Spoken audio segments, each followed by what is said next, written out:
Behind the flawless facade of the mansion, the garden concealed the family's cruelest secret. In the dead of night, his mother whispered her son's name, trapped like a caged animal. When the tarp came down, the truth exploded. The love that surrounded him was nothing but control and illusion. If this story caught your interest, don't forget to subscribe to our channel and tell us what city you're watching from. Let's continue. The morning light streamed through the large windows of the mansion on the Upper East Side, a prestigious neighborhood in Manhattan, bringing with it a golden glow that seemed to bless every corner of the imposing property. Ethan Hayes Thompson watched the perfectly manicured garden while eating his breakfast on the gourmet patio, feeling exactly where he was supposed to be. At 38, the heir to one of the largest fortunes in the New York real estate scene, he had finally found the peace he had always sought. Or at least, that's what he tried to believe every morning when he opened his eyes and saw Chloe sleeping beside him. Chloe Morgan Thompson. Her last name now carried the weight of the Thompson tradition, a lineage of entrepreneurs who had built empires since the days when New York was still a city of tenements, long before the skyscrapers and chaotic traffic that defined the modern metropolis. She was everything Ethan had ever imagined in a partner: elegant, cultured, with a smile that could light up any room, and an impressive ability to navigate the most exclusive circles of Manhattan's high society as if she were born to it. And maybe she was, Ethan thought, as he watched his wife approach the patio in her beige silk robe, her brown hair perfectly styled even at this early hour. "Good morning, my love," Chloe said, leaning in to lightly kiss her husband's lips before sitting down at the table, already set with fresh fruit, artisanal breads, and natural juices. "Did you sleep well?" Ethan smiled, the kind of smile that always hid a faint melancholy he couldn't quite explain. "I did. And you?" "Perfectly," she replied, pouring herself a glass of orange juice. "I was just thinking, today we need to decide on the curtains for the living room. The ones I ordered from Italy should arrive next week." It was always like this. Chloe had a special talent for filling silences with decisions about the house, about renovations, about details most people would consider insignificant. But Ethan had learned to value that. It was comforting to have someone who cared so much about creating the perfect environment, about keeping everything under control.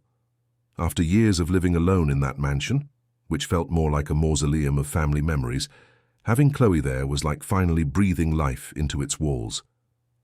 "You can decide, honey," Ethan said, taking another piece of artisanal cheese. "You have a much better eye for design than I do." Chloe smiled, but there was something in that smile that lasted just a second longer than it should have. A glint in her eyes that could be interpreted as satisfaction or as something more calculated. Ethan never paid enough attention to notice the difference. The Thompson property occupied a generous lot, even by Upper East Side standards. Besides the main mansion with its 5 bedrooms, there was a guest house out back, a heated pool, a tennis court that hadn't been used in years, and a garden that stretched along the side and back of the property. It was in this garden that Chloe had been spending more and more time since she moved into the mansion for good, 6 months after the wedding that had been the social event of the season. The wedding had been a spectacle worthy of the society pages. 300 guests, a ceremony at St. Patrick's Cathedral, followed by a reception at the Plaza Hotel. Ethan still remembered the feeling of unreality that night, looking at Chloe in her dress designed by a French couturier, wondering how he had gotten so lucky to win over a woman like her. She was 15 years younger, possessed a beauty that commanded attention without being vulgar, and most importantly seemed genuinely in love with him. A rarity in the circles they moved in, where marriages were often business deals disguised as romance. Chloe had entered Ethan's life in an almost cinematic way. They met at a charity auction at the Met, where they both bid on a Georgia O'Keeffe painting. She won, he invited her to dinner to congratulate her on the acquisition, and the rest was a natural succession of dates, dinners at sophisticated restaurants in the West Village, trips to the Hamptons, and finally, a marriage proposal in Paris at the top of the Eiffel Tower, because Ethan had always been too romantic for his own good. The only person who had shown any reservation about the relationship was Eleanor Thompson, Ethan's mother. a 63-year-old woman, widowed for 10 years, who had dedicated her life to managing the family's assets after her husband's early passing and ensuring her only son grew up with the right values, despite being surrounded by so much privilege. Eleanor was discreet, elegant in an old-fashioned way, with her grey hair always tied in a flawless bun and a posture that radiated authority without needing harsh words. From the beginning, Eleanor had observed Chloe with that analytical gaze only mothers possess, capable of seeing beyond appearances. Not that she had been rude or openly disapproving. On the contrary, Eleanor always treated Chloe with the impeccable courtesy her upbringing demanded. But Ethan noticed the pauses before her answers, the meaningful silences, the way his mother changed the subject whenever he asked what she thought of his fiancée. A few weeks before the wedding, Eleanor finally decided to have a frank conversation with her son. They were in the mansion's study, that room panelled in rich wood where generations of Thompsons had made important decisions about business and family. "Ethan, I need to tell you something," Eleanor began, sitting in the leather armchair that had belonged to her husband. "It's not easy for me, because I know how happy you are, but I would be remiss if I didn't express my concerns." Ethan felt his stomach tighten. "What concerns, Mum?" Eleanor took a deep breath before continuing. "I hired a private investigator. I know you'll find it absurd, but I needed to be sure we knew enough about Chloe before she officially joined our family." "What?" Ethan shot up from his chair, feeling a mix of anger and embarrassment. "Mum, that's insane. It's an invasion of privacy. How could you do that?" "Because I love you and I want to protect you," Eleanor replied, with a calmness that only irritated Ethan more at that moment. "And what I found worries me. Chloe's past isn't as clean as she presents it. There are reports of previous relationships that ended very conveniently for her, always with advantageous financial settlements.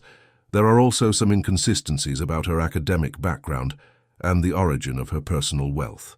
"That's ridiculous," Ethan retorted, pacing the study. "You're being prejudiced because Chloe doesn't come from a traditional family like ours.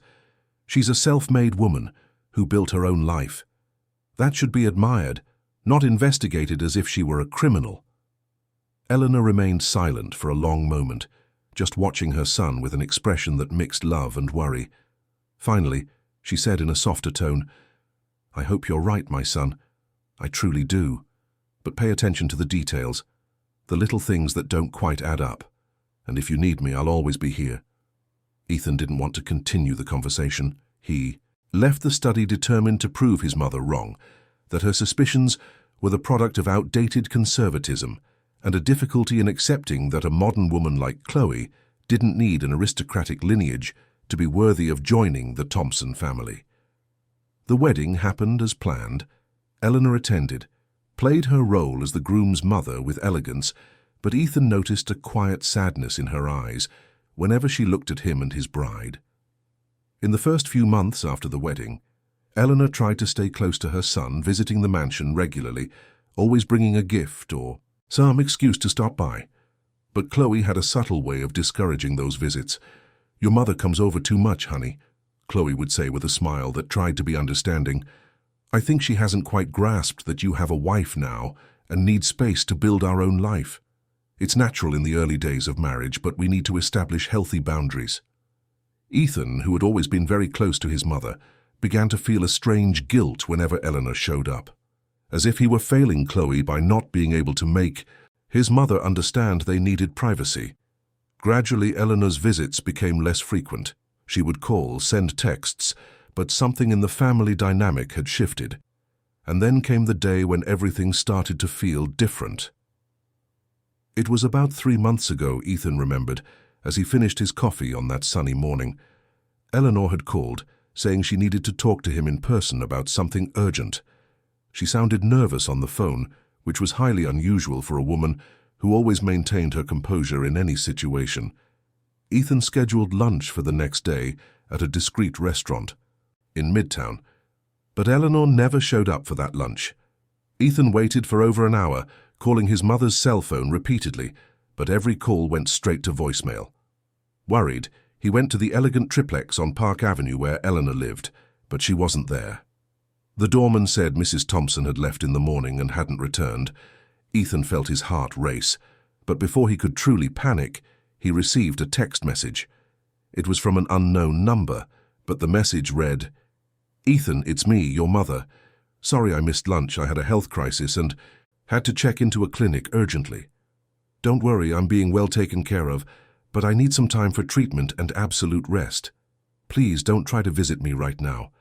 The doctors were very clear about the need for isolation for my recovery. Love you, Mom." Ethan tried to call immediately, but the number that sent the message was turned off. He felt torn between relief that his mother was being cared for and the strangeness of the whole situation. What kind of health crisis required such an urgent admission, and why couldn't she have visitors? When he got home and told Chloe, she was surprisingly understanding and reassuring. "Honey, your mother is at an age where health can be more delicate than we think," Chloe said, hugging Ethan with genuine concern. "She's probably dealing with something she's embarrassed to discuss openly. You know, Eleanor, she's always been a very proud and private woman. Maybe it's related to menopause, hormonal issues, depression. These things are more common than you'd imagine in women her age, especially widows who live alone." Ethan wanted to believe it.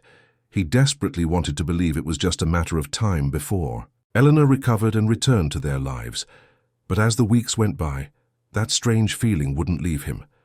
The texts from his mother continued to arrive sporadically, always from the same unknown number, always with excuses about the treatment taking longer than expected, always asking for patience and understanding. Ethan tried to get more information, asking for the clinic's name, wanting to speak with the doctors, but the answers were always evasive. Eleanor said the clinic was very exclusive and maintained absolute secrecy about its patients, that the doctors couldn't release information without her express permission, and that she preferred to handle it alone her way. What disturbed Ethan most was the change in the tone of the messages. Eleanor had always been an eloquent woman who chose her words carefully, who wrote long, detailed messages, but these texts were short, direct, almost robotic. When Ethan mentioned this to Chloe, she always had a rational explanation. "She's medicated, honey. Antidepressants, anti-anxiety meds. Those things affect how people communicate. Besides, she's probably tired and just wants you to know she's alive and being cared for, without having the energy for long conversations." It made sense. Everything Chloe said made sense. And yet, Ethan couldn't completely shake the uneasy feeling in the pit of his stomach, that whispering voice telling him something was deeply wrong. During these 3 months of Eleanor's absence, other things began to change at the mansion. Chloe decided to do a complete landscaping overhaul of the backyard. She hired a landscaping company, had them tear out the old plants that Eleanor had lovingly tended for years, and installed a tall bamboo fence that completely blocked the view of that area from the house. She said she wanted to create a Zen space, a private sanctuary, where she could meditate and practice yoga. "You'll love it when it's done," she'd say whenever Ethan asked about the progress. "It's going to be a wonderful surprise, but for now, I need you to give me the freedom to create something special. It's my gift to both of us." Ethan accepted. After all, Chloe was just trying to make their house an even more perfect home. Why would he question that? And yet, whenever he looked at that tall bamboo fence that completely blocked the view of the backyard, he felt an inexplicable discomfort. There was also the matter of Beethoven, the 8-year-old golden retriever that had belonged to Eleanor and whom she loved like a son. When Eleanor was admitted, Beethoven was left in Ethan and Chloe's care. The dog was gentle, well-trained, adored Ethan, and spent his days lying near him whenever possible. But Beethoven never warmed up to Chloe. From day one, the dog showed a clear aversion to Ethan's wife. He would growl softly whenever she approached, refused to take food from her hands, and had the unsettling habit of standing and staring at her for long periods, as if assessing a threat. Chloe said it was just because Beethoven missed Eleanor and associated her presence with the absence of his true owner. And then 2 weeks ago, Beethoven disappeared. Ethan woke up one morning, and the dog was simply gone. Chloe said she had accidentally left the gate ajar, and Beethoven must have taken the opportunity to run off. They put up flyers in the neighborhood. Ethan drove around for hours calling for the dog, checked shelters and vet clinics, but Beethoven seemed to have vanished into thin air. It was the first time Ethan saw Chloe genuinely angry. "For God's sake, Ethan, it was just a dog," she said with a harshness he had never heard in her voice. "I know he belonged to your mother, but you're making a huge drama out of this. Dogs run away. It happens. Maybe he went looking for Eleanor. Maybe he just decided he didn't want to be here anymore. Animals do that sometimes." Ethan was shocked by her reaction. He had never seen Chloe show so little empathy, but she quickly realized her mistake and softened her tone. "I'm sorry, honey. I didn't mean to be insensitive. It's just that I've been so stressed with the garden renovation. With so much going on, of course it's sad to lose Beethoven. We'll keep looking, okay?" But they didn't keep looking. Chloe always had an excuse to avoid the subject, and Ethan gradually found himself accepting that Beethoven had indeed run away and probably wouldn't be back. On that particular morning, as they had breakfast on the patio, Ethan watched Chloe get up and walk toward the back of the property, where the garden renovation was still underway. She was carrying a thermal bag that Ethan hadn't seen her pack. When he asked about it, she answered without looking back. "It's just some snacks for the landscapers. They've been working so hard, I thought it would be a nice gesture." Ethan was left alone on the patio, watching the New York sky begin to take on that grayish hue that preceded the typical March rain. He picked up his phone and, as he did every day, sent a text to the number from which his mother's messages came. "Good morning, Mom. How are you feeling today? I miss you so much. When do you think you'll be able to have visitors?" The reply came almost instantly, as if someone had been waiting for the message. "Good morning, my son. I'm getting better slowly. Be patient. The doctor said I still need a few more weeks of absolute rest. Love you." Ethan stared at the message. There was something profoundly wrong with it, but he couldn't pinpoint exactly what. Maybe it was the speed of the reply. Maybe it was the generic, distant tone. Or maybe it was just his intuition screaming inside him that this wasn't his mother speaking. He got up from the table and walked through the house, his footsteps echoing on the Italian marble floor. The mansion was silent, except for the distant sound of some construction happening out back, behind that damn bamboo fence that seemed to grow taller every day. Ethan reached the library, that room filled with old books where his father used to spend hours, and sat in the leather armchair closing his eyes. Memories began to surface uninvited. He remembered the day he brought Chloe to see the mansion for the first time, early in their relationship. He remembered how she had walked through each room with that appraising look, touching surfaces, commenting on the historical value of each piece of furniture.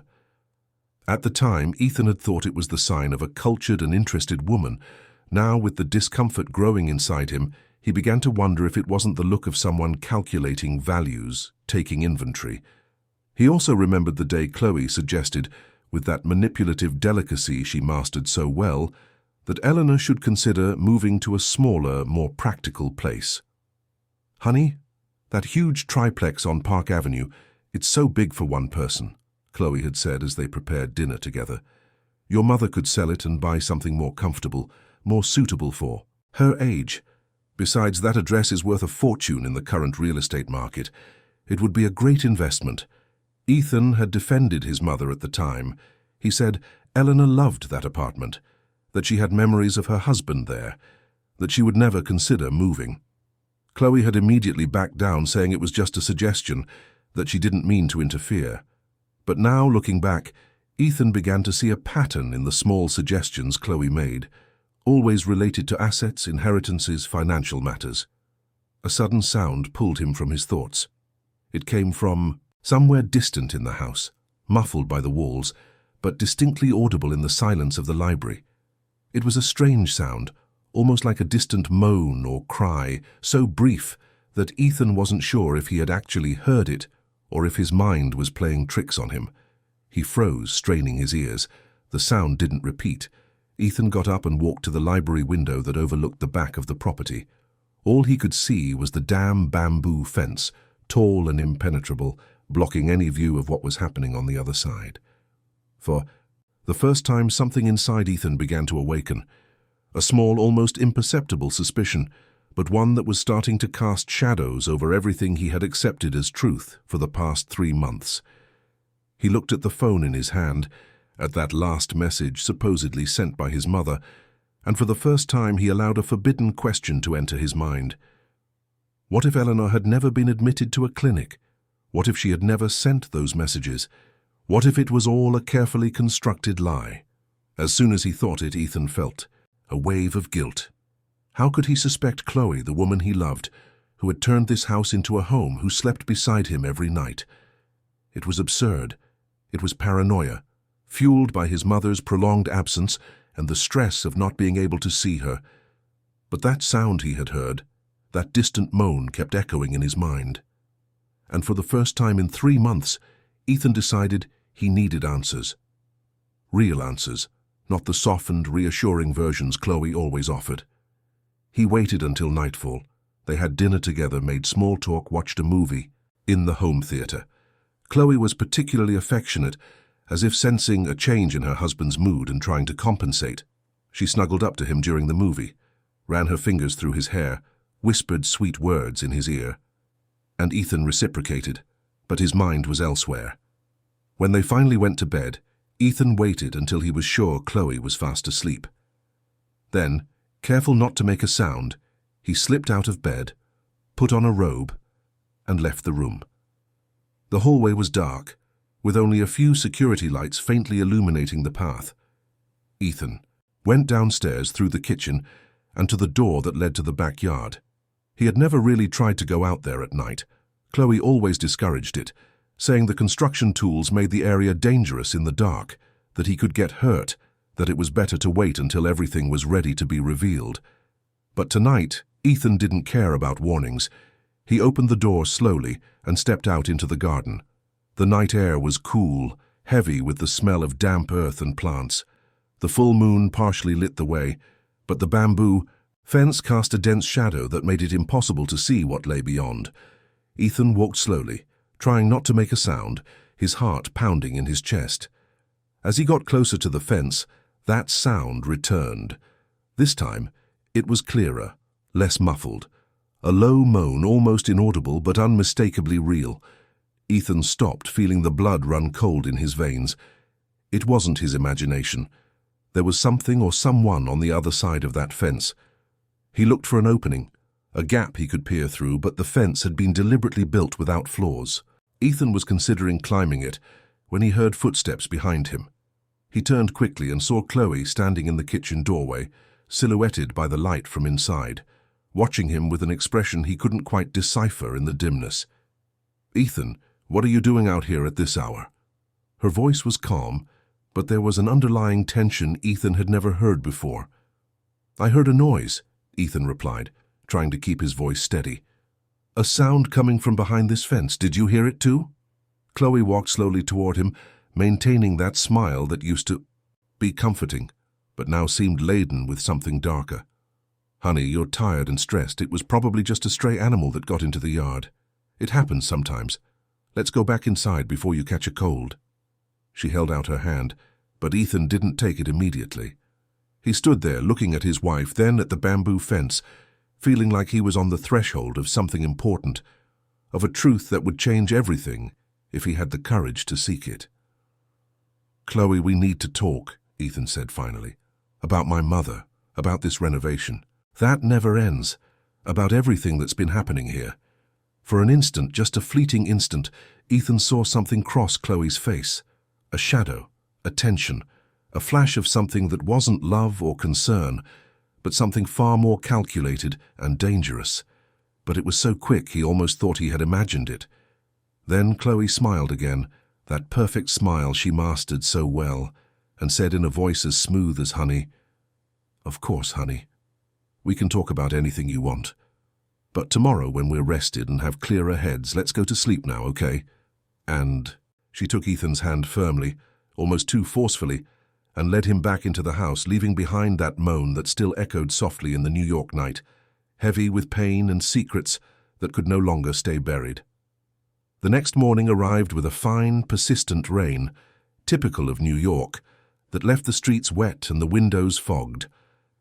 Ethan woke up alone in bed, Chloe's side already cold to the touch, indicating she had been up for a while. He lay there for a few minutes, staring at the high ceiling with its intricate plasterwork, trying to process everything that had happened the night before. That sound, that moan from behind the bamboo fence. It hadn't been his imagination, he was sure of it. And Chloe's reaction, her haste to bring him back inside, that subtle shift in her eyes, it all confirmed that something was deeply wrong. Ethan got up, dressed quickly in jeans and a cotton shirt, and went down to the kitchen. Chloe was there, making coffee as if it were a completely normal day.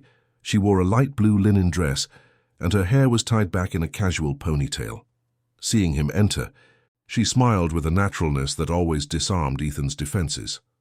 "Good morning, my love. Did you sleep better after we came back inside?"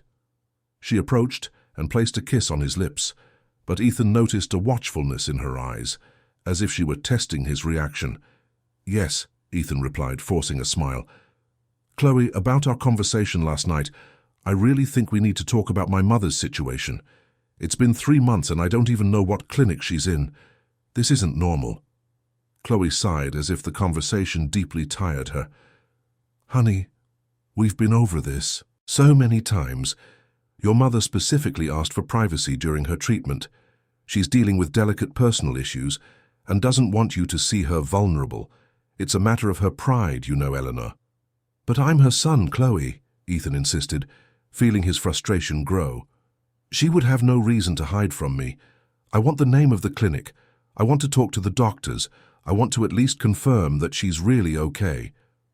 For the first time, Ethan saw a flash of genuine irritation cross Chloe's face before she quickly recomposed her expression.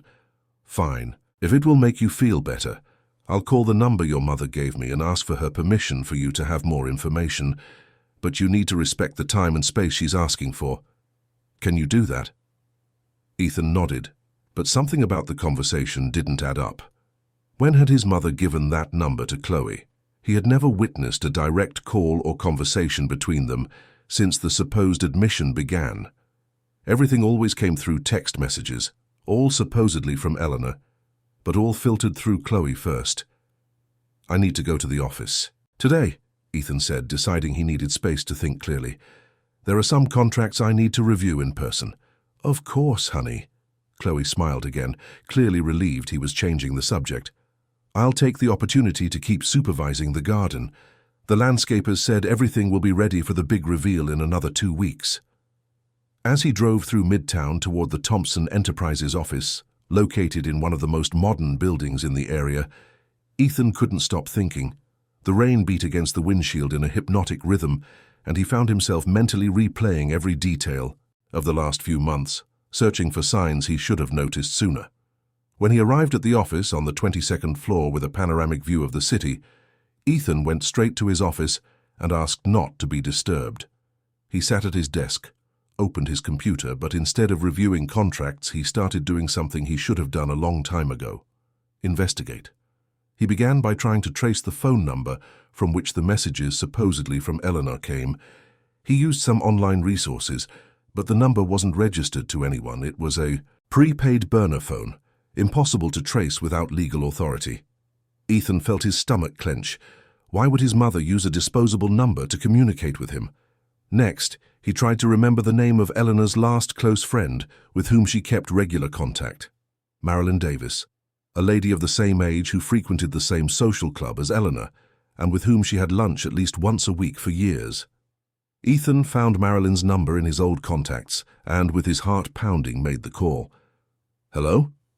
Marilyn's voice was polite and slightly hoarse, that of someone who had smoked for many years before quitting. "Mrs. Davis, this is Ethan, Eleanor Thompson's son. I'm sorry to bother you." "Ethan? My dear, what a surprise. How is your mother? I haven't heard from her in months. I've called several times, sent messages, but she never replies. I'm very worried." Marilyn's response was like a punch to Ethan's gut. "So, you didn't know she was in a clinic?" he asked, trying to keep his voice steady. "A clinic?" There was a pause on the other end of the line. "Ethan, what are you talking about? Eleanor in a clinic? Where? Why?" Ethan quickly explained the situation, the supposed health crisis, the admission to a clinic requiring absolute secrecy, the request for isolation. As he spoke, He could hear Marilyn's breathing become more agitated. "Ethan, when she went silent on all her friends about 3 months ago, we were worried, but Chloe called me, remember her? Your wife. She said Eleanor had decided to take a long trip, backpacking through Europe, that she wanted to rediscover herself, and had asked not to be disturbed. She said you knew about it and supported her decision." Ethan's world stopped. Chloe had spoken to his mother's friends and told them a completely different story from the one she told him. He tried to control his voice, but it came out trembling. "Mrs. Davis, thank you so much for the information. I'm going to look into this. If you hear anything from my mother, please let me know immediately." After hanging up, Ethan sat in his chair for long minutes, trying to process the revelation. 2 different stories, one for him about a clinic and illness, another for Eleanor's friends about travel and self-discovery, and both served the same purpose: to isolate Eleanor from everyone who cared about her, from everyone who might question her absence. With trembling hands, Ethan picked up the phone again and called Richard Miller, the Thompson family lawyer for over 20 years, a trusted man who had helped his father with delicate business deals and continued to advise Eleanor after she was widowed. "Richard, I need to talk to you. It's urgent and confidential," Ethan said as soon as the lawyer answered. An hour later, Ethan was in Richard's office in Midtown, a sober environment decorated with dark wood furniture and shelves filled with legal books. Richard, a 60-year-old man, with grey hair and discreet glasses, listened intently as Ethan recounted the entire situation. "Ethan, this is extremely concerning," Richard said when he finished, "especially because there's something you need to know. About 4 months ago, your mother came to me with some serious concerns about Chloe." Ethan felt his heart race. What kind of concerns? Richard got up and went to a file cabinet, from which he pulled a folder. "Eleanor asked me to investigate some financial transactions she had noticed. Apparently, Chloe was making suspicious movements in the joint account you opened with her after the wedding. Significant. Transfers to offshore accounts, investments in the names of shell companies. Eleanor found out because, as you know, she still has power of attorney to access the family's financial information." Ethan felt the room spin. That's not possible. Chloe has access to enough money. Why would she do something like that? Richard opened the folder and showed him some documents. "See for yourself. These are copies Eleanor brought me. The transfers are small enough not to draw immediate attention, but when added up over months, they represent a substantial amount. About $2 million have already been siphoned from the joint account." Ethan took the papers with trembling hands. There they were in black and white, transfers he had never authorized, digital signatures using his password that he had never made. "How is this possible? I never made these transfers." "It's likely Chloe has access to your passwords," Richard said gravely. "And legally, since the account is joint, she's authorized to move the money. But morally and ethically, this is an absolute betrayal of the trust you placed in her. Eleanor was preparing legal action when she disappeared." "Disappeared?" Ethan shot up from his chair. "You said disappeared?" Richard paused, before continuing. "Ethan, your mother scheduled a meeting with me for the day after that lunch she missed with you. She said she had discovered something very serious about Chloe, something that went beyond the financial issues. She said she had physical proof, documents that would prove a pattern of criminal behavior. But she never showed up for that meeting. And since then, no one has had real contact with her." Ethan felt his legs weaken and had to sit down again. "And you didn't find that suspicious enough to investigate?" "I tried, believe me. I called Eleanor countless times, went to her apartment, spoke with the doorman. But then I received a message, supposedly from her, saying she had decided to take some time to care for her mental health and would be in touch when she was ready. As her lawyer, I was instructed to respect that wish." Richard paused. "But now, hearing your story, I'm starting to be certain that message was not sent by Eleanor." Ethan took a deep breath, trying to organize his thoughts amidst the whirlwind of emotions. "Richard, I need you to tell me with complete honesty. Do you think my mother is in danger? Do you think Chloe could have done something to her?" The lawyer chose his words carefully. "I think you need to go to the authorities immediately. What you're describing sounds like a case of forced disappearance, embezzlement, and possibly other crimes I'd rather not name without more evidence. But yes, Ethan, I think your mother could be in grave danger." Ethan left Richard's office in a state of shock. The rain had stopped, but the sky remained grey and threatening. He walked aimlessly through the streets of Midtown, trying to process everything he had discovered. Chloe was not who he thought she was. Maybe she never had been. All this time, while he believed he was living a fairy tale, she was systematically stealing from him and, apparently, had done something terrible to his mother. But what? And where was Eleanor now? Ethan stopped in front of a storefront, seeing his own reflection in the glass. He looked older, tired, defeated. How had he been so blind? How had he not seen the signs? All those little things his intuition had tried to warn him about, all those red flags he had ignored in the name of love and trust. Suddenly a memory surfaced with crystal clarity: the bamboo fence, the moan he had heard, Chloe's desperate reaction to get him away from there, and that thermal bag she had taken to the supposed landscapers the day before. What if there were no landscapers? What if there wasn't even a real renovation happening? What if that tall fence was just there to hide something that had been there, just a few feet from the house all this time? Ethan felt a wave of nausea so strong he had to lean against a lamppost. No, it wasn't possible. Not even Chloe would be capable of something so monstrous. But then he remembered the $2 million siphoned off, the lies told to different people, the coldness with which she had manipulated every aspect of his life for the past few months. What if his mother had never left the house? What if she had been there the whole time, hidden behind that damn fence? Without a second thought, Ethan took out his phone and called Chloe. She answered on the second ring, her voice sweet and carefree, which now sounded completely fake to him. "Hi, honey, is everything okay over there?" "Chloe, I need you to leave the house right now," Ethan said, trying to keep his voice neutral. "There's a gas leak that needs to be fixed urgently. The gas company is sending someone, and it's important that the house is empty for safety." There was a pause on the other end. "A leak? I didn't smell anything." "It's a small but dangerous leak. Please just leave the house for a few hours. Go shopping, go to the salon, anything. But it needs to be now." Another pause, longer this time.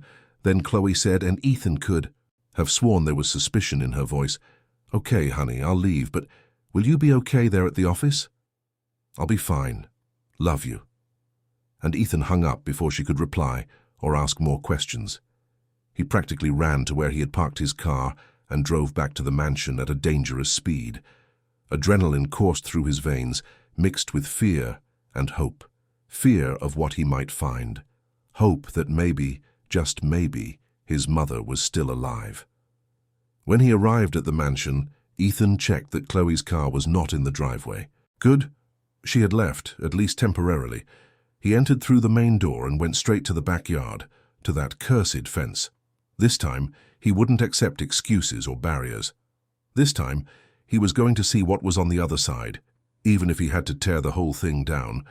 Ethan pushed open the door to the backyard and, for the first time in 3 months, crossed into the space Chloe had declared off-limits. The yard was muddy from the morning rain, and there were tire tracks on the ground as if a wheelbarrow had recently passed through. Ethan followed the tracks to the bamboo fence.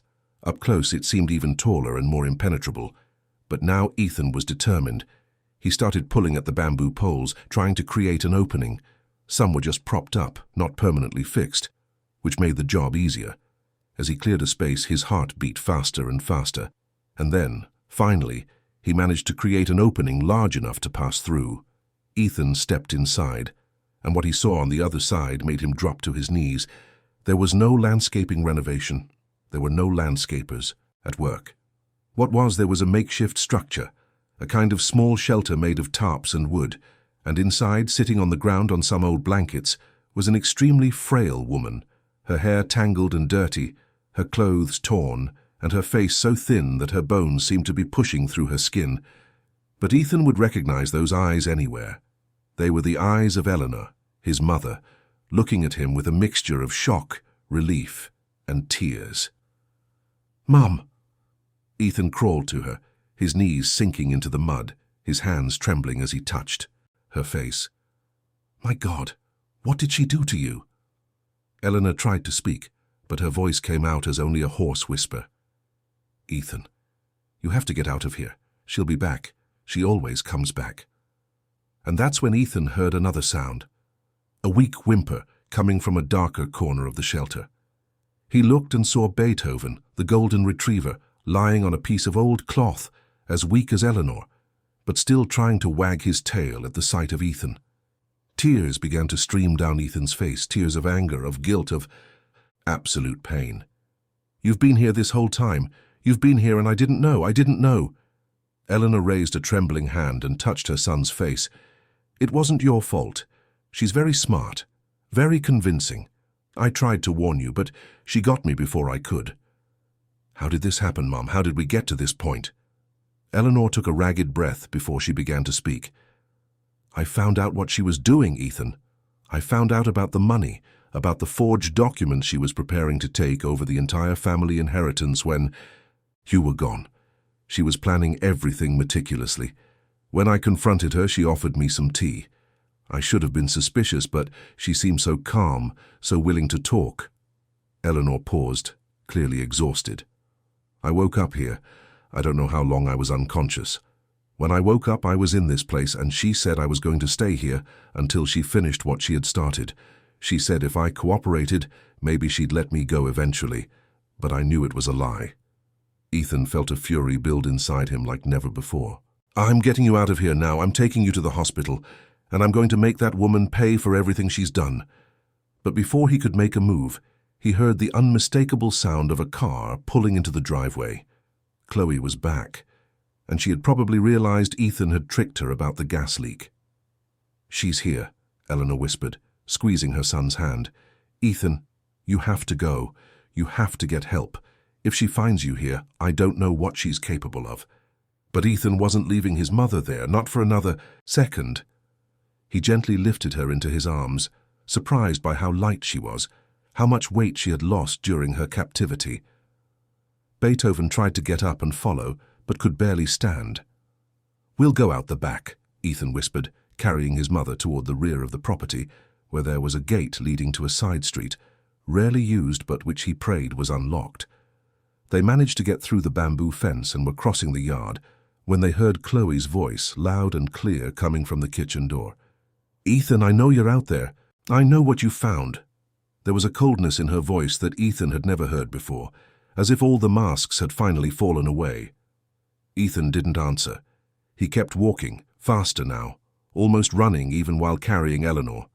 He could hear footsteps behind him, Chloe following, and her voice continued now with an almost amused tone. "You were always so naive, Ethan, so easy to manipulate. Your father was smart, your mother was smart, but you just wanted to believe in fairy tales, and I gave you the perfect fairy tale, didn't I?" Ethan reached the back gate, and thank God it was just latched. He pushed it open with his shoulder, while still holding Eleanor, and managed to get out onto the side street. There, with no witnesses, no neighbors, it was just him, his frail mother, and Chloe, who was now just a few feet away. Chloe stopped at the gate, watching Ethan with an expression that mixed anger and something that could have been admiration. "Finally woke up, did you? Finally realized you're in a game far beyond your ability to comprehend?" "Why, Chloe?" Ethan had to ask, even though he knew he might not want to hear the answer. "Why did you do this? I loved you. I would have given you anything." Chloe laughed, a humorless sound. "But I didn't want just anything, Ethan. I wanted everything. The Thompson fortune, the mansion, the power. And I was going to have it all. I was so close. I just needed your mother to disappear permanently and for you to stay blind for a few more months." She looked at Eleanor with disdain. "But the old woman was tougher than I thought. Refused to sign the documents even when I threatened her. So I had to find other ways to get what I wanted." Ethan felt Eleanor stir weakly in his arms. "It doesn't matter anymore, my son," she whispered. "Just go. Call for help." And that's what Ethan did. Even with Chloe screaming threats behind him, even knowing his life would never be the same, he ran down the side street carrying his mother, looking for someone, anyone who could help. A woman watering plants in front of her house looked up, shocked at the scene. Ethan yelled to her, "Call an ambulance, call for help, please." the woman startled but understanding. The urgency, dropped her hose and ran inside. Ethan sat down on the sidewalk with Eleanor still in his arms, stroking her dirty hair and whispering words of comfort as tears streamed down his face. "It's going to be okay now, Mom. It's going to be okay. I promise it's going to be okay." In the distance, he could already hear the approaching sirens. Chloe had vanished, probably realizing her reign of terror had come to an end. And there, on that wet sidewalk on a New York street, Ethan held what was left of his mother and finally, understood that there were things more important than fortune, mansions, or social status. There was truth, there was integrity, and there was the true love that no manipulation could ever destroy. The sound of sirens cut through the heavy afternoon air in New York, mixing with the distant hum of traffic and the frantic beating of Ethan's heart. He remained on the sidewalk, holding Eleanor against his chest, feeling his mother's fragile body tremble slightly.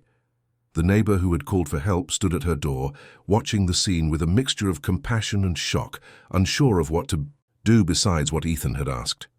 When the ambulance finally pulled up, followed almost immediately by a police car, Ethan felt a wave of relief so immense he nearly fainted.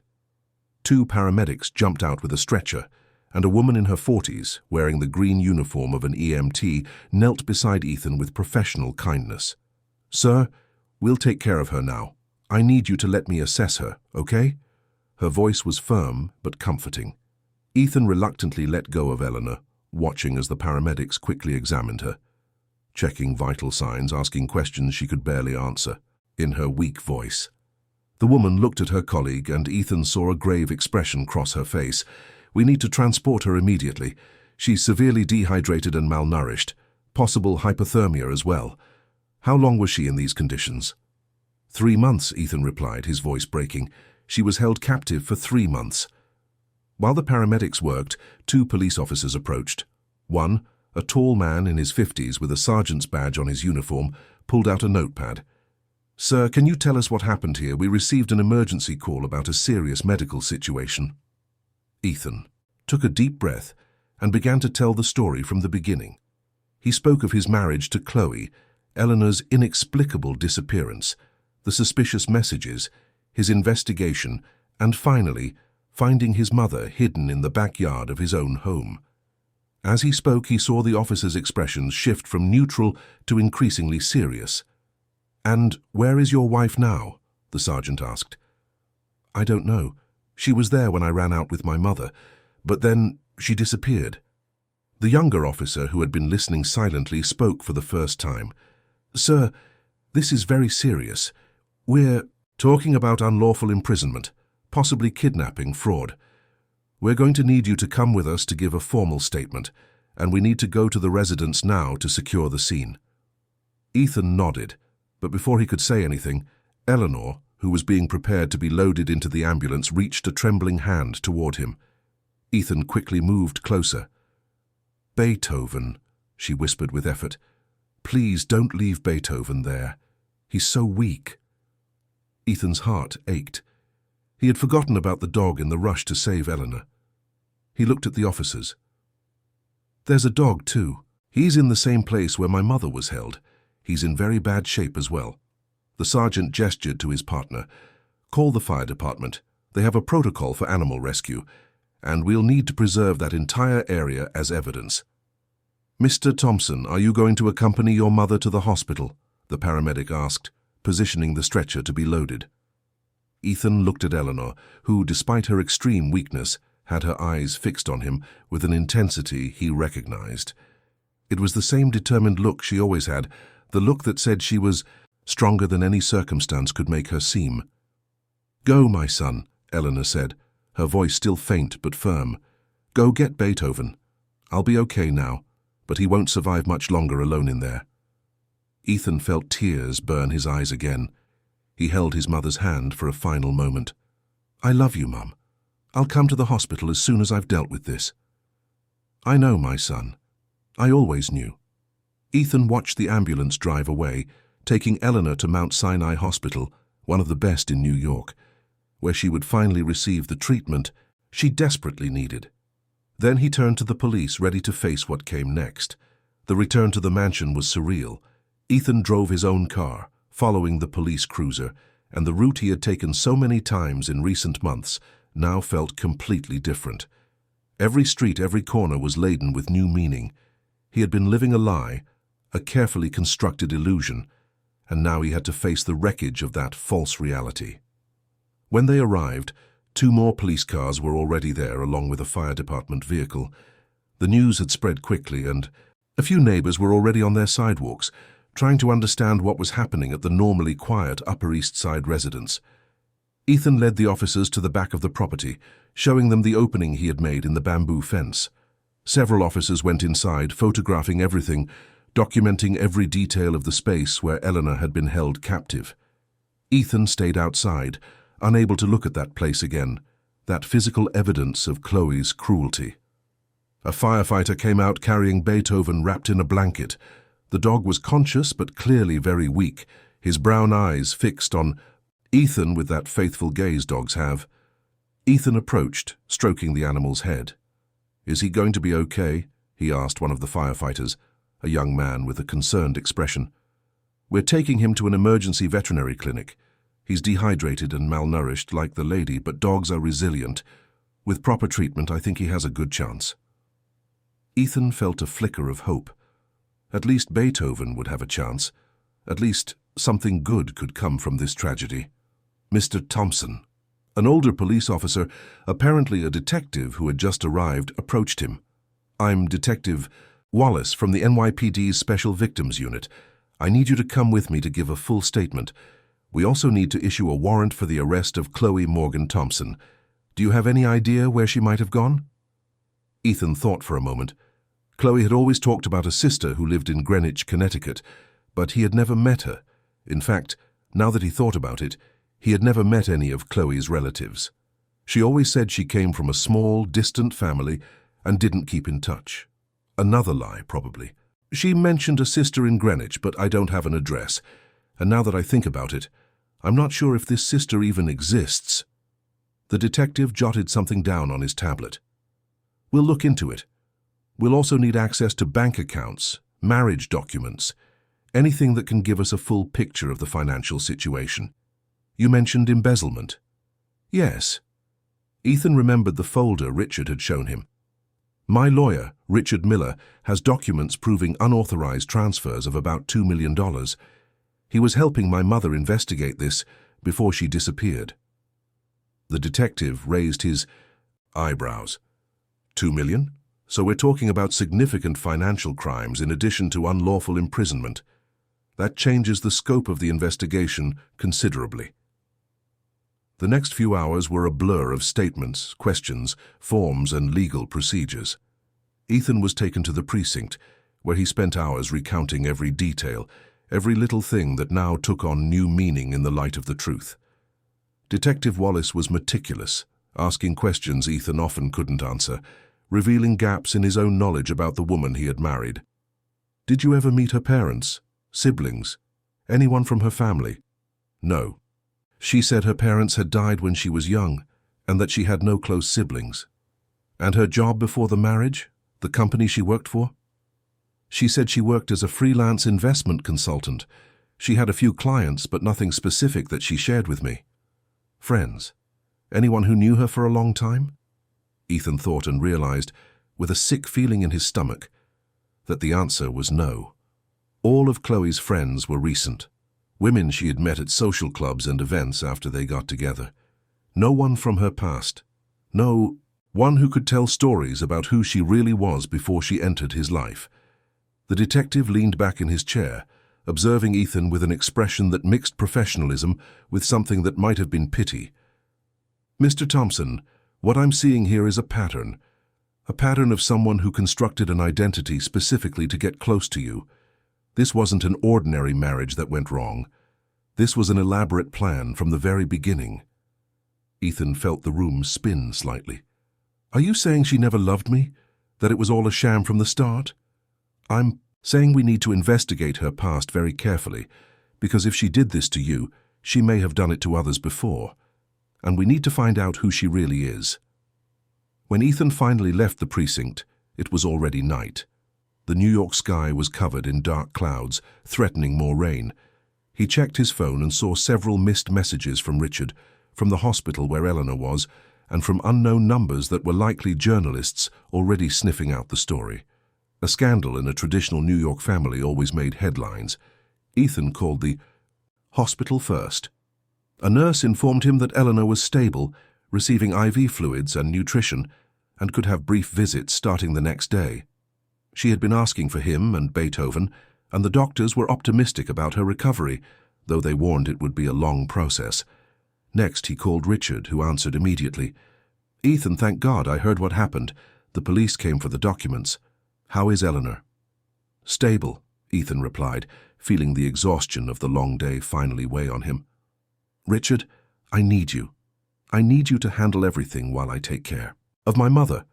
The divorce, the legal issues with Chloe, recovering the stolen money, everything. You can count on me. And Ethan, there's something you need to know. The police have traced some of the accounts where the money was transferred. Apparently, Chloe has 3 different identities they've found so far. She's done this before, with at least 2 other men in New York and 1 in Miami. Always the same pattern. She gets close to wealthy, lonely men, marries quickly, starts siphoning funds, and when she's discovered or has taken enough, she disappears." Ethan felt his legs give way and had to lean against a nearby wall. "So I was just another one, another victim on a list." Richard's voice softened. "I'm sorry, Ethan. But at least we found out in time, and at least Eleanor is alive. That's the most important thing right now."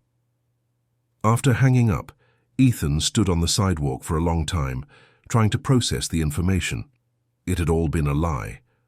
Chloe's smile, her affectionate gestures, the words of love whispered at night, the future plans they made together. It was all part of a script she had followed before multiple times. With different men, always with the same end goal, he felt empty. It wasn't just the betrayal, it was the complete annihilation of something he thought was real. It was discovering that the last 2 years of his life had been lived inside an illusion, a stage play where he was the only one who didn't know he was acting. Ethan went back to the mansion because he didn't know where else to go. The house was quiet, invaded by the presence of investigators still documenting evidence. A police officer at the entrance said he could go in, but some areas were cordoned off as part of the investigation. He went up to the bedroom he had shared with Chloe. Her clothes were still in the closet, her perfume still on the vanity, but it all now seemed to belong to a stranger. Ethan opened her closet and started searching, not knowing exactly what he was looking for, but feeling he needed to do something. He found it at the back of a drawer, a small plastic folder hidden under several pieces of expensive silk lingerie. Inside were documents, birth certificates with different names, expired passports with photos of Chloe, but with various identities, and most disturbingly some old photographs. Ethan examined the photos under the lamplight. They showed Chloe, or whoever she really was, with different men at different times. In one, she was on a luxury yacht next to a grey-haired man. In another, she was at an elegant party on the arm of a businessman Ethan vaguely recognized from the business pages. And there were more, several other photos, several other victims. One photo in particular caught his eye. In it, Chloe was younger, maybe 10 years ago, and there was something in her eyes that made him shudder. The calculated glint he had learned to recognize wasn't there. There was just a cold, almost inhuman emptiness, as if looking at that photo was looking at the real person behind all the masks she wore. Ethan dropped the photo as if it burned him. Who was this woman? Where did she come from? What had turned her into someone capable of doing what she did? His phone rang, interrupting his thoughts. It was a number with a Greenwich area code. Ethan answered, gripping the phone tightly. "Hello? Ethan Thompson?" A hesitant female voice on the other end.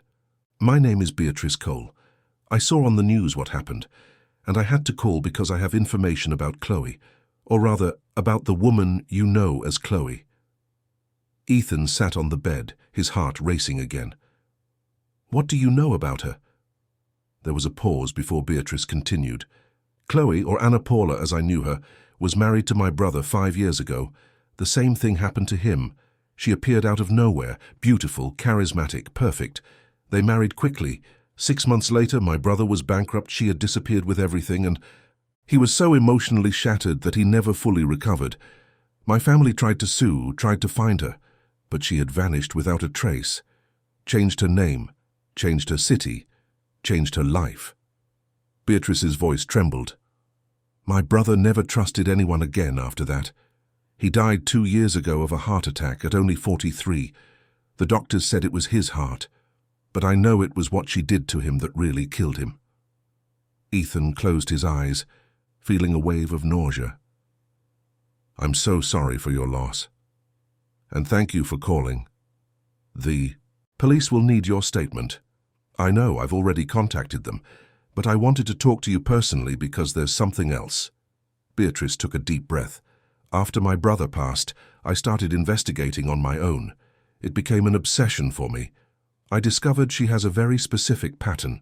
She chooses men from traditional families, usually heirs, always with significant fortunes, but also with some emotional vulnerability. Recent widowers, men who've lost their parents, people who are lonely despite their wealth. And she studies each victim carefully before she approaches. It's not luck or chance. It's meticulous, planning. How did you find all this out? I hired private investigators. I spent almost all my savings on it, but I needed to understand. I needed to know who the woman who destroyed my brother was. Beatrice paused, and what I found was terrifying. She has a network. She doesn't work alone. There are other people involved, people who help her create false identities, launder the stolen money, disappear when needed. It's a much bigger operation than it seems. Ethan felt a chill run down his spine. That means she could be anywhere now. She could already be planning her next victim. Exactly.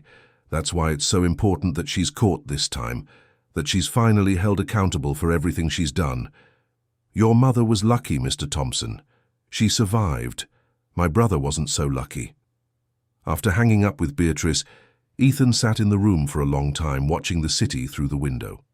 New York glittered below, millions of lights representing millions of lives, and he wondered how many of Chloe's other victims were out there, in how many other cities carrying their own stories of destruction and betrayal. He thought of Eleanor, lying in a hospital bed, recovering from 3 months of physical and psychological torture. He thought of Beethoven, also fighting for his life in a veterinary clinic. He thought of all the choices that had led him to this moment, all the signs he had ignored, all the warnings he had dismissed.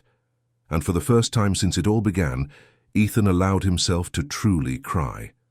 Not silent, contained tears, but deep sobs that came from the depths of his wounded soul. He cried for the lost time, the betrayed trust, the destroyed innocence.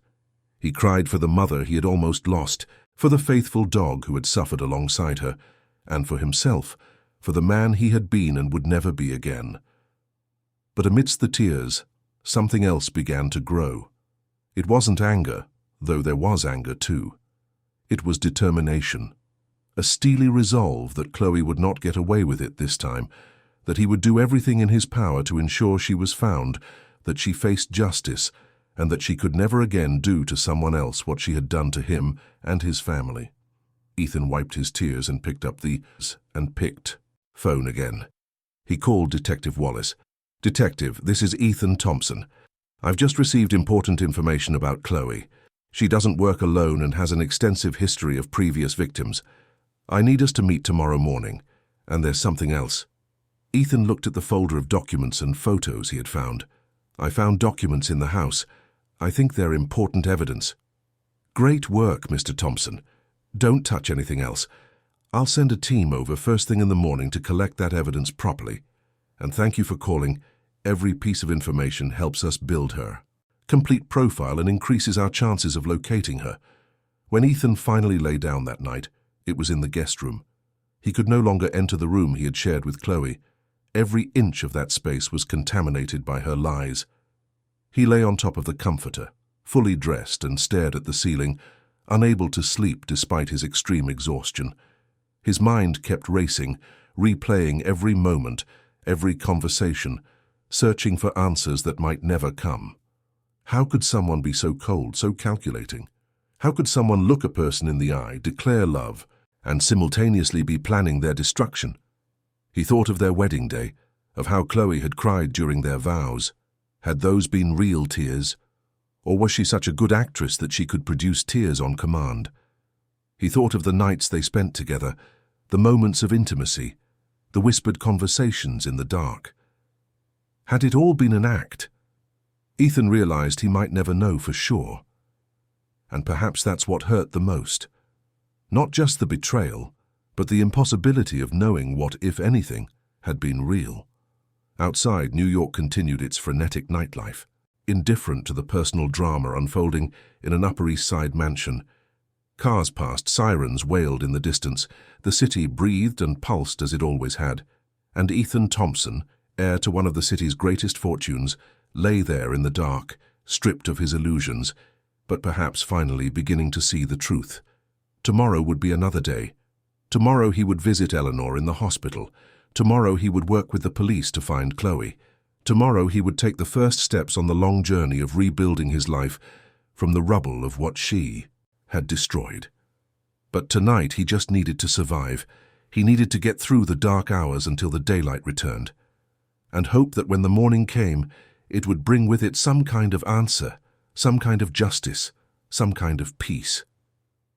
He finally fell asleep as the sky began to lighten, a restless sleep filled with nightmares where Chloe appeared in different forms, always smiling, always lying, always destroying everything he loved. And when he woke a few hours later with the sun already high, he was absolutely certain of one thing. No matter how long it took, no matter what it cost, he was going to make sure that Chloe Morgan, or whatever her real name was, finally paid for everything she had done. 3 weeks had passed since the day that changed everything.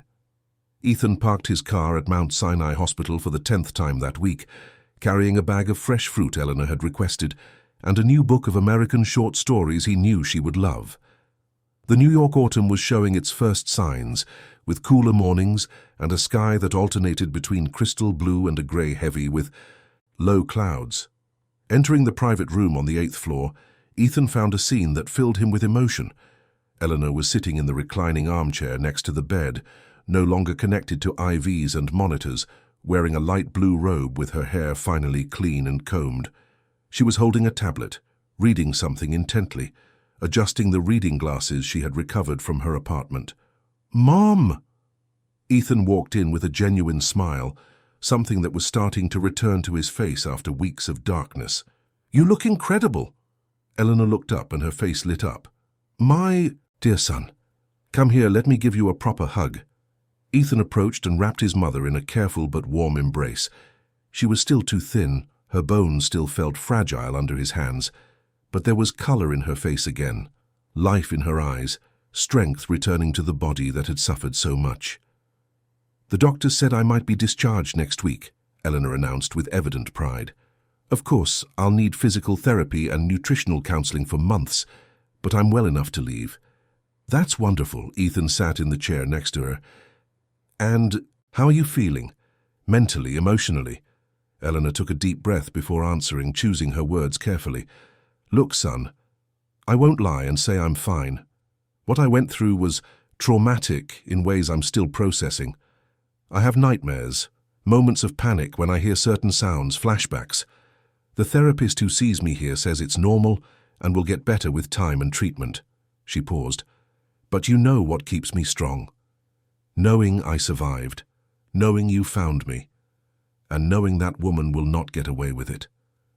"Speaking of which," Ethan said, opening the bag and taking out the fruit, "I have news about the case."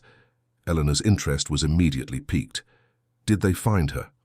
"Not yet, but they're getting close." Ethan leaned back in his chair. "The police discovered she's only been using the name Chloe for 2 years. Before that, she was Ana Paula Silva in Greenwich, Marcela Santos in Miami, and at least 4 other identities they've managed to trace. She has a history of at least 8 confirmed victims over the last 15 years. Eleanor shook her head, a mixture of sadness and restrained anger. 15 years of doing this to innocent people. How does someone live like that, Ethan? How does someone wake up every day and consciously choose to destroy lives? The forensic psychologists assisting the investigation say it's likely a severe personality disorder, Ethan replied. Lack of empathy, an extreme capacity for manipulation, viewing other people only as objects to be used. But honestly, Mum, I don't know if understanding why makes any difference in the end. What she did was monstrous, regardless of the psychological reasons behind it. You're right, Eleanor agreed. And the money, have they recovered any of it? Ethan grimaced. Some of it, yes. Richard managed to freeze some accounts before she transferred everything. We've recovered about $700,000 so far. The rest was likely moved to international accounts that will take years to trace, if we can trace them at all. He sighed. But honestly, the money is the least of my worries now. I can make money back. What I can't get back is the lost time, the shattered trust. Eleanor reached out and held Ethan's hand with surprising firmness. Son, look at me. What you lost, yes, it was significant. But what you gained was even more important. You gained wisdom. You gained awareness. You gained the ability to see beyond appearances. And you gained something many people never get, a second chance to live your life more authentically and consciously. Ethan felt tears sting his eyes. How can you be so strong after everything you've been through? Because the alternative is to let her win, Eleanor replied simply. If I let myself be defined by what she did to me, then she continues to have power over me, even from afar.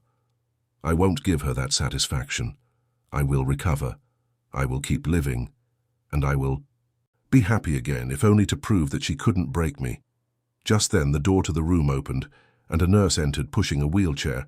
But it wasn't an ordinary wheelchair.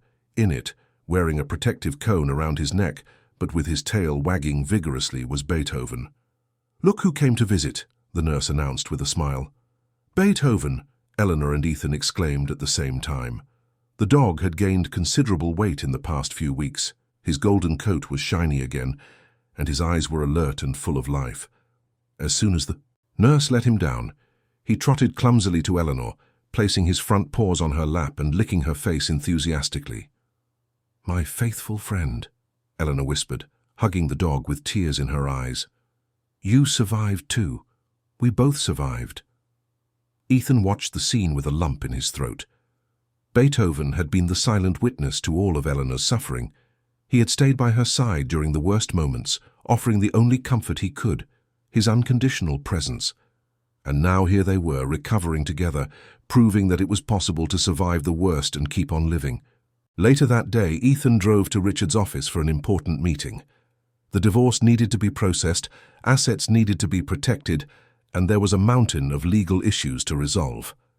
Richard greeted him in his office with a grave expression. Ethan, I need to show you something before we begin, the lawyer said, opening his laptop.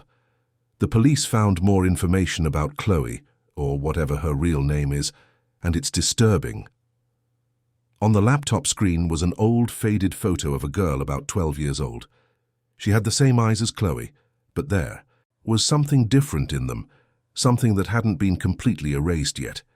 Richard pointed to the photo. This is Carla Mendez, born in a small town in rural Ohio, orphaned at 8 after her parents died in an accident. She was raised in an orphanage until she was 16 when she ran away. After that, her trail goes cold until she reappears years later with her first fake identity. Ethan looked at the photo, at the child who had somehow transformed into the woman who had nearly destroyed his life. So she was a victim before she became a predator. It seems so, Richard agreed. Not that it excuses anything she did, obviously, but it helps to understand how someone gets to that point. The point is, we now have a real name, original fingerprints, and that will make it much easier to locate her. Interpol has been alerted because there's evidence she may have crossed borders.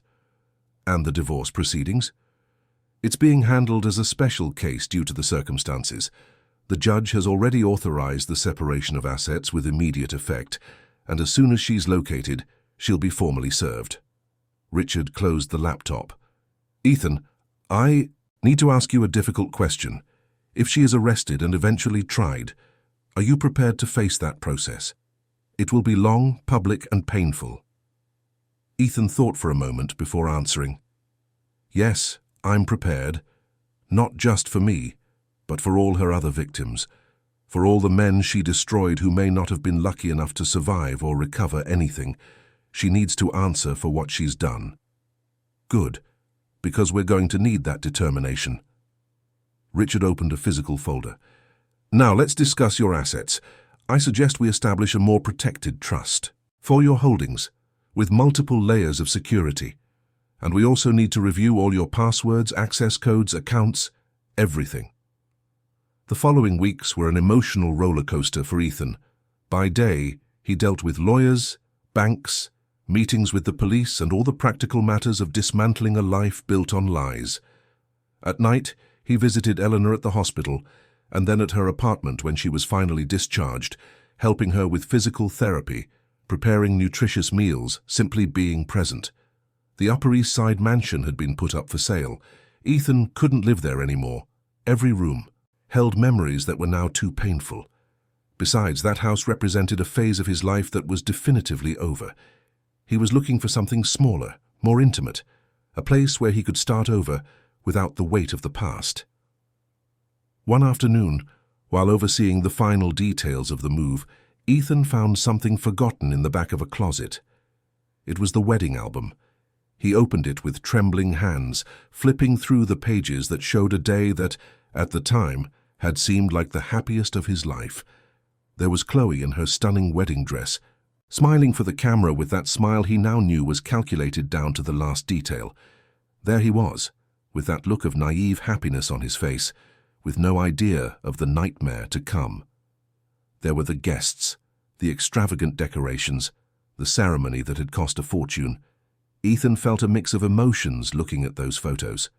Sadness for what could have been, anger for what really was, but also, surprisingly, gratitude. Gratitude for having discovered the truth in time. Gratitude that Eleanor was alive.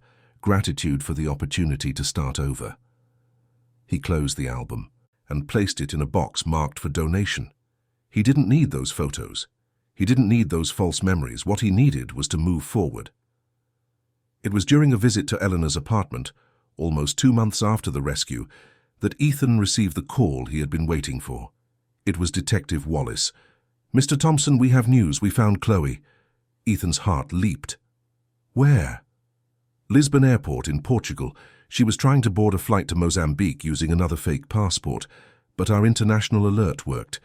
The Portuguese police have her in custody and are awaiting the extradition process. It will take a few weeks, but she's coming back to the US to answer for her crimes." Ethan closed his eyes, feeling a wave of relief mixed with a strange kind of sadness. "Thank you, Detective. Thank you for not giving up." "Just doing our job, Mr. Thompson, and thanks to your cooperation and persistence, we were able to stop her from creating new victims." After hanging up, Ethan stood in the middle of Eleanor's living room, trying to process the news. It was over. It was finally over. Chloe would be tried, prosecuted, held accountable. But, strangely, the news didn't bring the explosive satisfaction he had imagined. It brought only a quiet calm, a sense that a chapter had definitively closed. Eleanor, who was in the kitchen making tea with the help of her new caregiver, came into the living room and immediately noticed the change on her son's face. "Did something happen?" "They found her. She's been arrested in Portugal, awaiting extradition." Eleanor nodded slowly, placing a teacup on the table.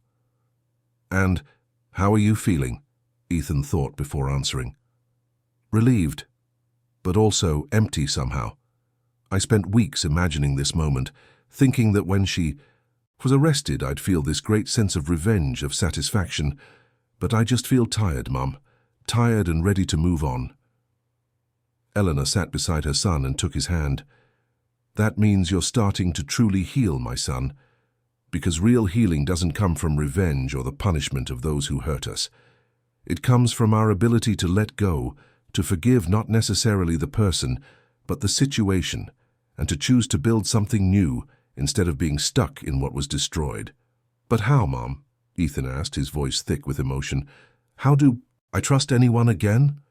How do I open myself up to love again, knowing I could be deceived again?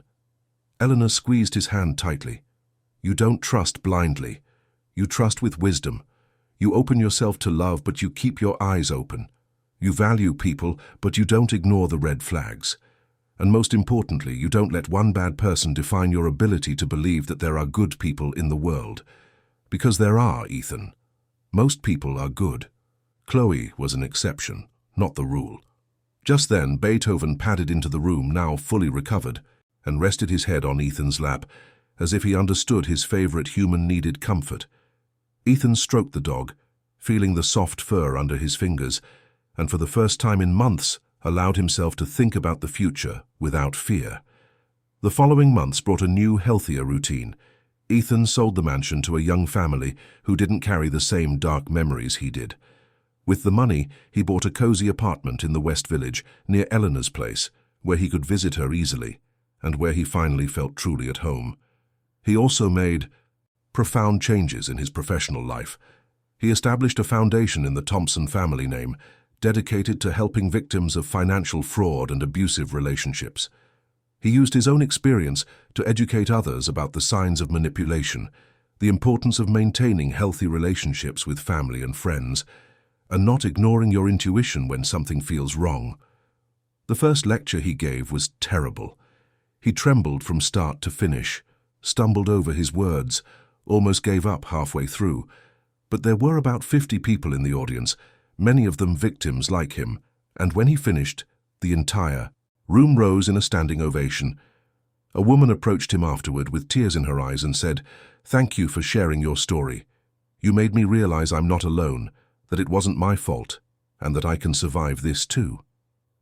It was in that moment that Ethan understood that his suffering, as terrible as it had been, could have a greater purpose. It could help other people. It could make a difference. Eleanor became a volunteer at the same foundation, giving talks on resilience and post-traumatic recovery. She would tell audiences with that quiet strength that had always characterized her, "I spent 3 months in a makeshift prison in the backyard of a mansion, malnourished, dehydrated, not knowing if I would live to see another day. But I am here. I am alive. I am recovering. And if I can survive that and choose to be happy again, you can survive whatever you're going through." Chloe's trial, when it finally happened almost a year later, was a media circus. Journalists from all over the country covered the case of the woman who had systematically destroyed the lives of multiple men over 15 years. Ethan had to testify, as did Eleanor, and several other victims who were located during the investigation. It was painful, it was exhausting, but it was necessary. When the judge finally delivered the sentence, condemning Chloe to 23 years in prison for multiple crimes, including unlawful imprisonment, fraud, identity theft, and embezzlement, Ethan felt only a quiet calm. Justice had been served. It wouldn't bring back the lost time, it wouldn't completely heal the wounds, but it was an important closure. 2 years after that terrible day, he found his mother hidden in his own backyard. Ethan was at a cafe in the West Village working on his laptop when a woman approached his table. "Excuse me, are you Ethan Thompson?" She was about his age, with short brown hair and kind eyes. "Yes, I am," Ethan replied, always a little cautious now when strangers approached him. "Sorry to bother you, I'm Julia Martin. I was at your lecture on recognizing abusive relationships last week." She paused, looking nervous. "I wanted to thank you personally. Your story helped me realize I was in a similar situation and gave me the courage to leave. I'm still in the process of recovering, but your testimony made all the difference." Ethan felt that now familiar wave of emotion mixed with purpose. "I'm so glad to hear that. If you need help, the Foundation has resources and professionals who can support you through this process." Julia smiled, a genuine smile that lit up her face. "Thank you, I'll look into it. And again, thank you for having the courage to share something so personal. You're saving lives by doing this." After she left, Ethan sat there for a long time, looking out the window at the bustling street. Life in New York continued its frantic pace, people rushing from one place to another, each carrying their own stories, their own pains, their own victories. He thought about how drastically his life had changed, how the naive man who blindly believed in fairy tales had been forced to grow up in the most painful way possible, but he also thought about how that suffering had transformed him into someone stronger, more aware, more capable of making a difference in the world. Ethan picked up his phone and sent a text to Eleanor. "Mom, want to have dinner with me tonight? I can cook that recipe you love." The reply came, almost immediately. "I'd love that, my son. And can you bring Beethoven too? I miss my fellow survivor." Ethan smiled. Beethoven now split his time between Ethan's apartment and Eleanor's, serving as living emotional therapy for both of them. The dog who had witnessed the worst of humanity in Chloe now witnessed the best in two people who chose to heal, forgive, and continue loving despite everything. That night, as they had dinner together in the cozy kitchen of Eleanor's apartment, with Beethoven lying at their feet hoping for scraps, Eleanor raised her wine glass. "A toast," she announced. "To what?" Ethan asked, raising his own glass. "To survival, to resilience, to the truth that always comes to light eventually, and most importantly, to our ability to turn the worst experiences into our greatest strength." Eleanor paused, her eyes shining with emotion. "Chloe wanted to destroy us, Ethan. She wanted to steal not just our money but our humanity, our ability to trust, to love, to live fully. But she failed. Because we are here, we are together, and we are choosing to be happy despite what she did. And that, my son, is the greatest revenge we could ever have." Ethan touched his glass to Eleanor's, feeling tears of gratitude and love well up in his eyes. "You're right, Mom. She didn't win. And she never will." And there, in that simple but love-filled apartment, far from the mansions and luxury that had almost cost them everything, Ethan Thompson finally understood what truly mattered. It wasn't the money, though money made things easier. It wasn't social status, though respect was important. It was this. It was moments like this. It was having people who truly cared, being able to look in the mirror and see someone authentic, having peace, of mind knowing you lived with integrity, even when others didn't. The following years brought gradual healing. Eleanor recovered completely, resuming an active social life and even starting a quiet romance with a widower she met in a support group. Ethan expanded the foundation, helping hundreds of people who had been victims of similar situations. He also started dating again, much more carefully and consciously, but allowing himself to be vulnerable when he found someone worth it. Chloe was serving her sentence in a prison in upstate New York. Ethan never visited her, had no contact. There was nothing she could say that he needed to hear. That chapter was closed. One spring afternoon, 5 years after the rescue, Ethan was organizing a lecture when he received an email. It was from a man in Miami, one of Chloe's previous victims who had testified at the trial. "Dear Ethan, I'm writing to thank you again for having the courage to report and prosecute Chloe. Because of you, she was stopped before she could destroy more lives. But I'm also writing to tell you something I've learned in these years of recovery. The opposite of being deceived isn't to distrust everyone, but to learn to trust wisely. Don't let one bad person stop you from finding the good ones. They exist, and they deserve to know the good man you are, with eternal gratitude." Ethan read the email 3 times, letting the words sink in deeply. He was right. He had spent the last few years helping others, but there was still a part of him that remained closed off, afraid of getting hurt again. But living in fear wasn't really living. That night, Ethan called the woman he had been dating for 6 months, Megan, a literature professor he had met at a foundation event. She was kind, intelligent, honest, and made him laugh in a way he hadn't in years. But he still hadn't allowed himself to be completely vulnerable with her, still kept certain barriers up. "Megan, we need to talk," Ethan said when she answered. "Oh, that's never good," she joked, but there was a tension in her voice. "No, it's not bad. In fact, it's something good." Ethan took a deep breath. "I just wanted to tell you that I'm ready. Ready to really commit to this relationship, to trust completely, to build something real with you. If you still want to, of course." There was a pause on the other end, and then Megan's voice came, thick with emotion. "Ethan, I've been waiting for this. I knew you needed time to fully heal, and I was willing to wait. Because you're worth it. And yes, I very much want to build something real with you." And so finally, Ethan allowed himself to live fully again. Not with the naivety of before, but with the wisdom gained through suffering. Not ignoring the signs of danger, but also not seeing danger where there was none. Balancing protection with openness, caution with vulnerability. Eleanor, witnessing her son's transformation, told him one Sunday over lunch, "You know what I find most beautiful about this whole story, Ethan? It's that Chloe tried to break us, but she actually made us stronger. She tried to isolate us, but we created a whole community of people who support each other. She tried to steal our future, but what she did was give us a greater purpose than any we had before." Ethan agreed, stroking Beethoven, who now had a graying muzzle but was as faithful as ever. "And you know, the greatest irony of all, Mom?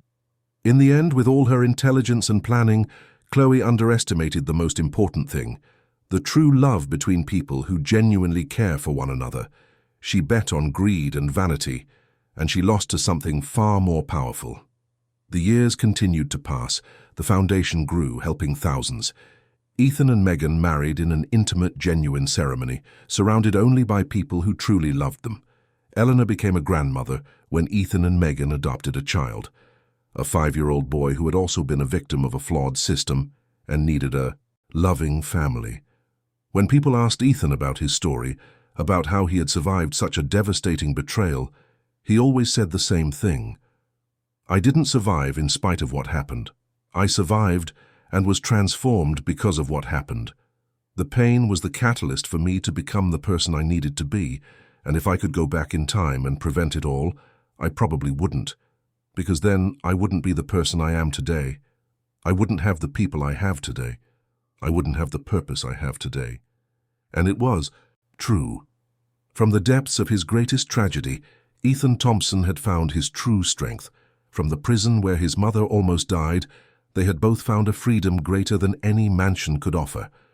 And from the darkest place of human experience, they had found the brightest light, the light of truth, authenticity, and the love that endures even when tested by the most extreme circumstances.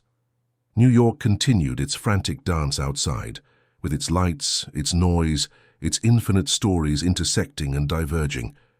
And somewhere in that giant metropolis, a man who had lost everything and regained what truly mattered looked out the window with his adopted son asleep in his arms, his wife by his side, his mother on her way for dinner, and his old but faithful dog sleeping on the rug, and thought, "This, right here, is what it means to have a truly rich life."